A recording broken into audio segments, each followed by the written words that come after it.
दोस्तों आज के इस वीडियो में हम द्विघात बहुपद के बारे में कुछ जानकारी प्राप्त करेंगे तथा उसकी सहायता से हम कुछ सवालों को सॉल्व करने की कोशिश करेंगे।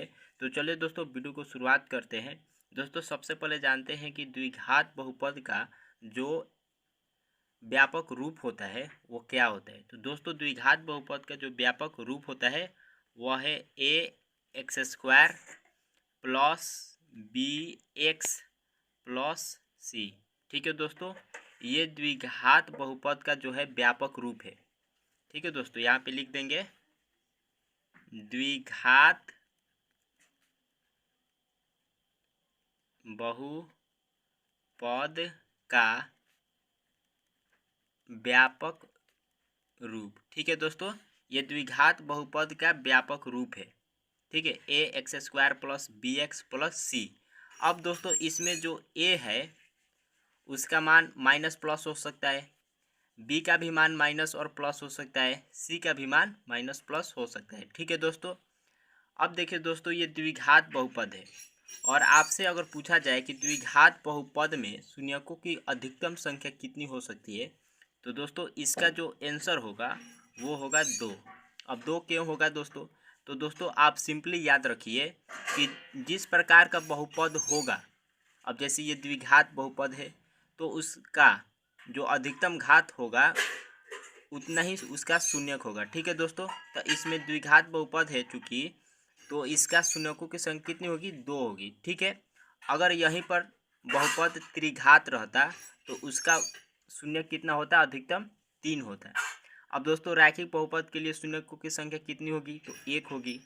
तो ठीक है दोस्तों, तो हम बात कर रहे हैं द्विघात बहुपद के बारे में। ठीक है, तो दोस्तों द्विघात बहुपद के शून्यकों, अगर शून्यक दिया रहे, 2 शून्यक दिया रहे और आपसे पूछा जाए कि शून्यकों का योगफल ज्ञात करें, तब आप सिंपली उसको जोड़कर निकाल सकते हैं।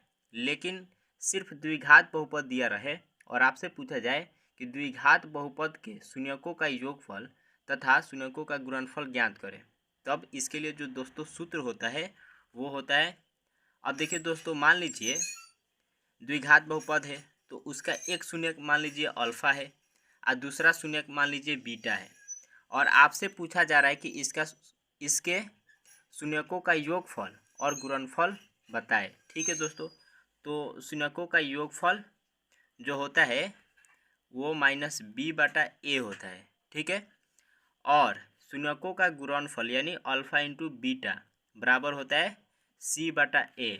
ठीक है दोस्तों, तो दोस्तों ये थी द्विघात बहुपद के बारे में कुछ जानकारी। अब दोस्तों इसकी सहायता से हम सवाल को सॉल्व करेंगे। देखिए दोस्तों, इससे ज़्यादातर बिहार बोर्ड के एग्ज़ाम में ऑब्जेक्टिव पूछा जाता है। ठीक है, आपसे डायरेक्टली पूछा जा सकता है कि शून्य द्विघात बहुपद के शून्यकों का योगफल बराबर क्या होगा। तो ये हो जाएगा माइनस बी बटा ए, और गुणनफल क्या होगा? तब इसका सी बटा ए। ठीक है दोस्तों, तो चलिए सवाल इसके माध्यम से हम सॉल्व करते हैं। अब मान लीजिए दोस्तों एक शून्यक, ये मान लीजिए ये 5x स्क्वायर अब प्लस 6x अब प्लस 8। ठीक है दोस्तों, ये द्विघात बहुपद है और आपसे पूछा जाए कि इसका योगफल ज्ञात करिए, शून्यकों के योगफल ज्ञात करिए। तो दोस्तों आप जानते हैं शून्यकों का योगफल बराबर क्या होता है?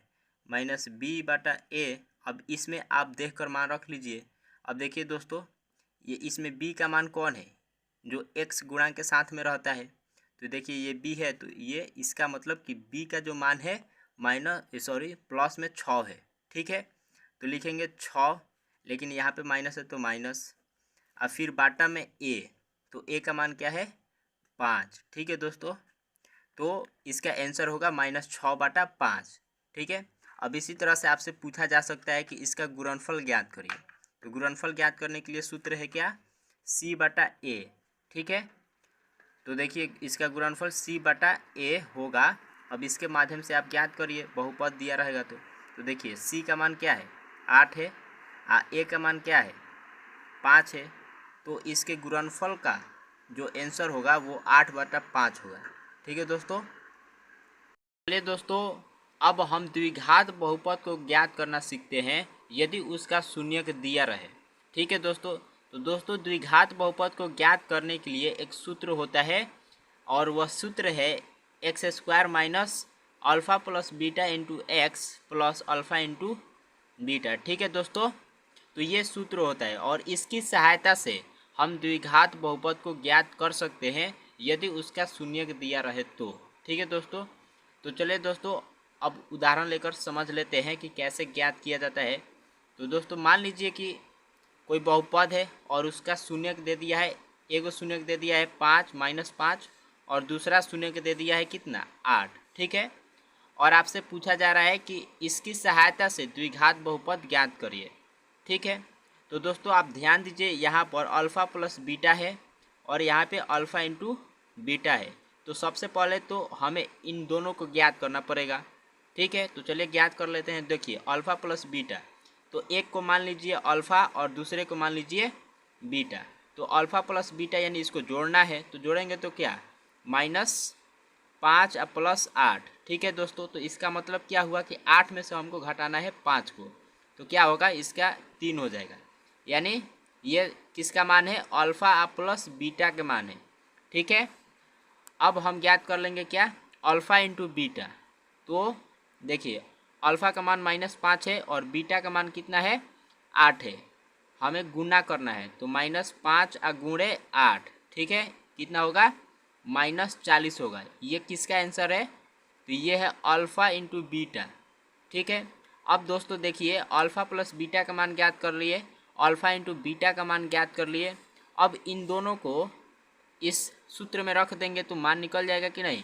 तो चलिए दोस्तों रख लेते हैं। देखिए ये हो जाएगा एक्स स्क्वायर माइनस, अब दोस्तों अल्फ़ा प्लस बीटा का मान क्या ज्ञात किए हैं 3, तो यहाँ पे रखेंगे 3। अब इंटू में एक्स है तो एक्स रखेंगे, अब प्लस, अब दोस्तों ये अल्फ़ा इंटू बीटा, तो अल्फ़ा इंटू बीटा का मान क्या ज्ञात किए हैं -40, तो यहाँ रखेंगे -40। ठीक है, अब इसको सॉल्व करिए तो एक्स स्क्वायर माइनस ये 3x हो जाएगा। ठीक है दोस्तों, ये प्लस और माइनस माइनस हो जाएगा और ये 40। तो दोस्तों ये अभीष्ट बहुपद है। ठीक है, तो इस तरह से अगर शून्यक दिया रहे तो इसकी सहायता से हम द्विघात बहुपद को ज्ञात कर सकते हैं। दोस्तों उम्मीद करता हूँ कि ये जानकारी आपको अच्छा लगा होगा। यदि अच्छा लगा है तो वीडियो को लाइक एंड शेयर जरूर करें तथा यदि आप मेरे चैनल पर नए हैं तो चैनल को सब्सक्राइब किए बिना जाइएगा।